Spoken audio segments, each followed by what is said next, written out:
नमस्कार दोस्तों। एपी उन्नति क्लासेज जो आशुतोष राव जी का जो चैनल है, इस पे आज हमें पढ़ाने का जो अवसर मिला है, इसके लिए मैं उनका आभारी हूँ। और आज हम आपको बहुत अच्छे से ट्रिक जीके का देने वाले हैं और आशा करते हैं कि हमें अगर अवसर मिला और आप इस चैनल से जुड़े रहेंगे तो बहुत सारे जो ट्रिक हमारे पास जो ट्रिक का ख़जाना है वो हम आपको देंगे और इससे बहुत फ़ायदा मिलेगा आपको। कई परीक्षाओं में, सारी परीक्षाओं में लगभग ऐसे कॉमन क्वेश्चन आते रहते हैं। तो आइए देरी न करते हुए आइए अपने ट्रिक पे। आप देखते हैं कि हमारे जो लोक नायक गोस्वामी तुलसीदास जी हैं, उनकी रचनाएं बहुत ही अच्छे कवि हैं, बहुत सी रचनाएं की हैं। तो उनको हम लोग क्या करते हैं कि जो हमने लिखा है ना 4 ट्रिक से 44 रचनाएं, एक कहावत होती है ना, तो हम एक ही लाइन में ऐसा बनाए हैं कि तुलसीदास ने बैरागी बनकर राम बलि भरत हनुमान पर मंगल को विनय पत्रिका लिखा। आप देखिए, बैरागी से तुलसीदास ने यानी तुलसीदास जी ने, बैरागी से बनता है बैराग संदीपनी, और बा से है बरवे रामायण, और राम से है रामलला नाहछू, और एक बहुत प्रसिद्ध है रामचरितमानस, जो अवधि की कविता, अवधि की एक रचना है रामचरितमानस। उसके बाद में है ये जो बलि है, इसमें दोहावली, गीतावली, कवितावली, जितनी वली है आप कहीं भी देखिएगा पीछे वली है तो ये समझ लीजिएगा कि तुलसीदास की रचनाएं हैं।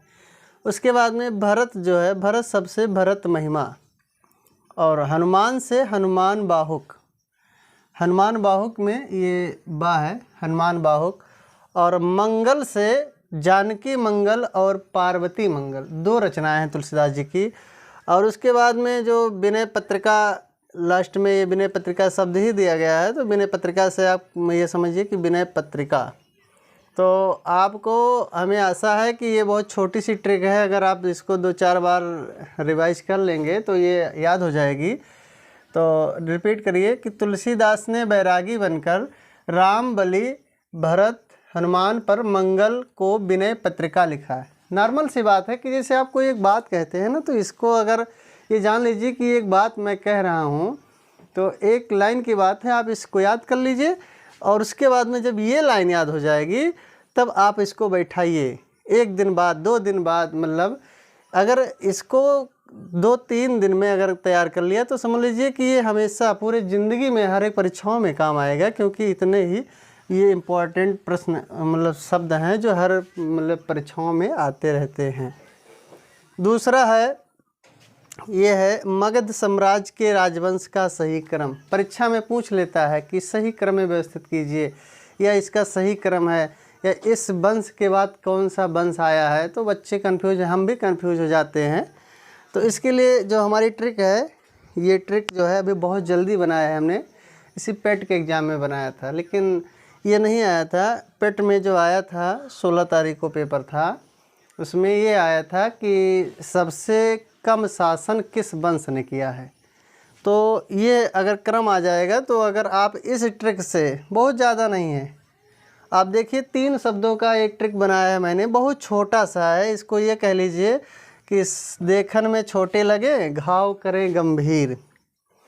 तो बहुत सीधा है कि बासी नंद मौसुक वंश, कौन नहीं याद करेगा, छोटा बच्चा याद कर लेगा कि बासी नंद अमौसुक वंश।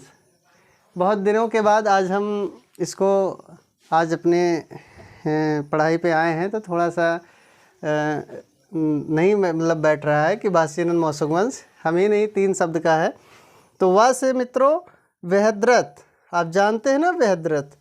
उसके बाद में हा से हरियक वंश, और सी से सुनाग वंश, और नंद से नंद वंश। नंद वंश के बारे में आप जानते हैं, बहुत ही क्रूर शासक था जिसका अंत किया था चंद्रगुप्त मौर्य ने, और आचार्य चाणक्य के मदद से किया था। चाणक्य जो है, जिसको अपमानित किया गया था नंद के सभा में, उसका जो अंतिम शासक था महापद्मनंद। और उसके बाद में